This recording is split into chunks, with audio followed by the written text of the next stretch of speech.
This talk is on symbolic representation in contemporary heraldry by Lawrence Lewis, Elena Damaski, and Josephine Martin of Loyola University, New Orleans.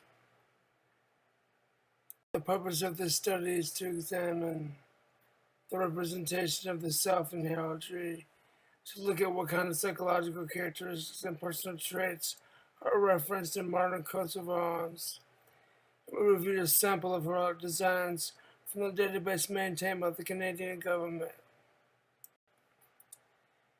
We assessed the designs for various traits, specifically personality, personal values, professional family history, and the ways in which they are incorporated in designs, such as the use of animals as personification of the traits, certain colors, or the choice of patterns or lines or divisions of the shield.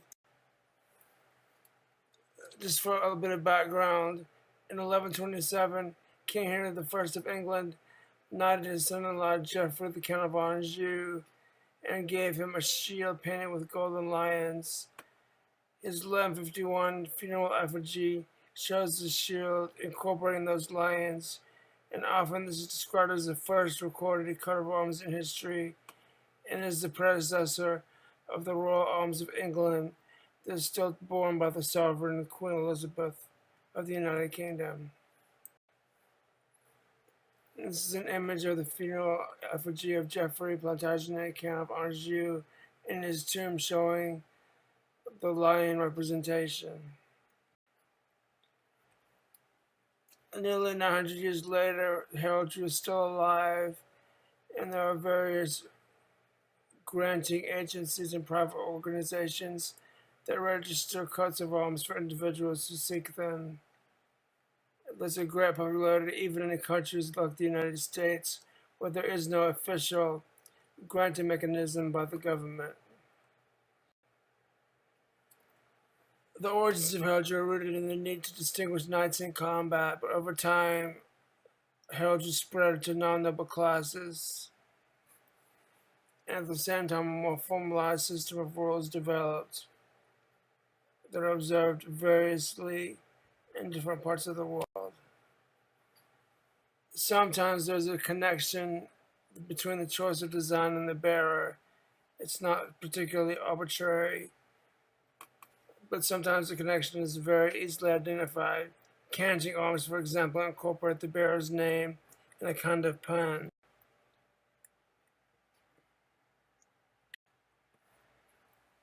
One of the best examples of this are the arms of Michael Bowes Lion, the 18th Earl of Strathmore and Kinghorn in Scotland.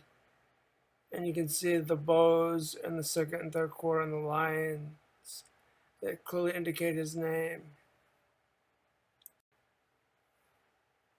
Sometimes the symbols tell family stories, such as in the arms of Douglas.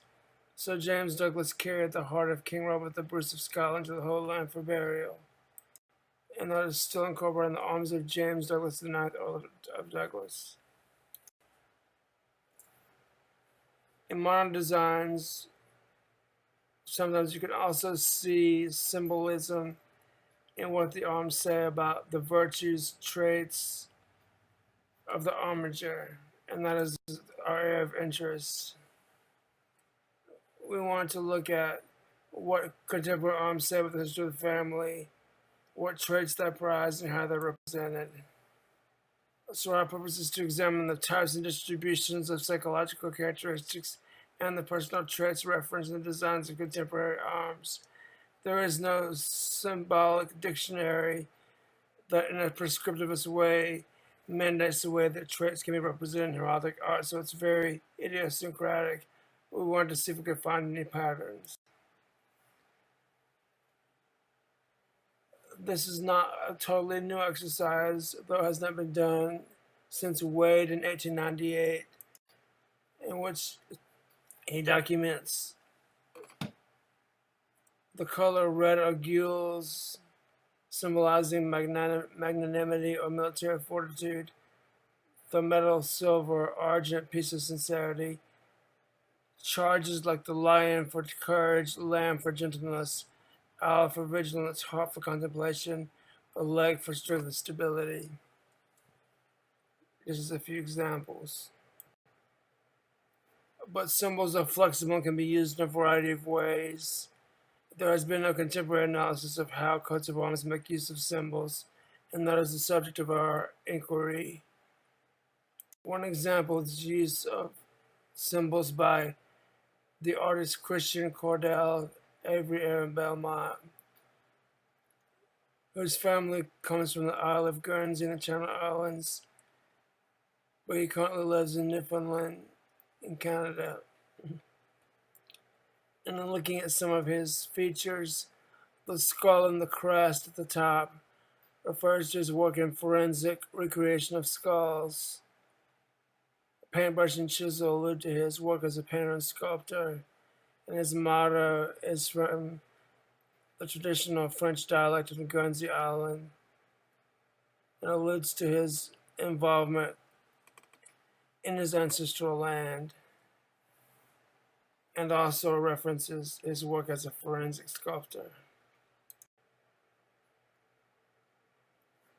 And if we break down some of the elements in his achievement of arms, we can see that there are various charges that indicate various things. The lilies and snowflakes, his ancestral land, and his current residence, respectively. The lions, his life in Canada, and past residence in France. The skull has worked as a forensic sculptor, and the paintbrush as well.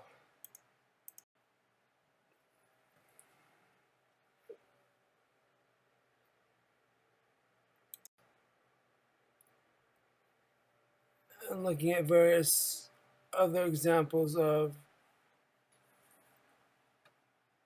homages from this database.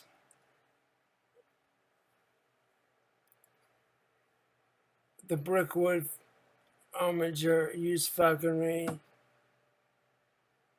used the gear falcon to represent his love of falconry, and the winged lynx as his love of flying, a tower for homers of renovation, real estate, the inkwell for writing, the anchor for his work in the sea cadets, the cross for parish involvement,